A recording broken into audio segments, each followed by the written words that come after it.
ભાજપના ધારાસભ્ય કુમાર કાનાણીના પ્રશાસન પર ગંભીર આરોપ। સુરત મનપા અને વિભાગોમાં ભ્રષ્ટાચારીઓ બેફામ બન્યાનો કાનાણીનો આરોપ।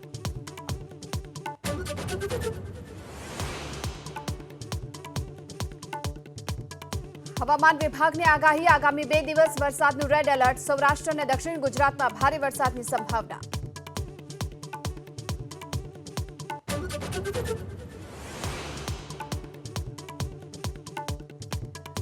सांसद मनसुख માંડવિયા પોરબંદરની મુલાકાતે। ભારે વરસાદથી પ્રભાવિત વિસ્તારોની સ્થિતિનું મેળવશે તાગ।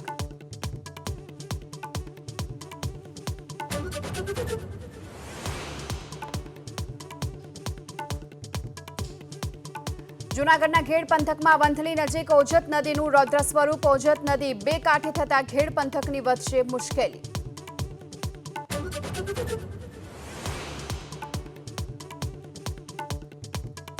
દ્વારકામાં ઓખાના સૂરજ કરાડીમાં જળબંબાકારની સ્થિતિ। ઉદ્યોગનગરમાં અનેક મકાનમાં પાણી ગરકાવ। ઘરોમાં પાણી ઘૂસતા લોકો પરેશાન।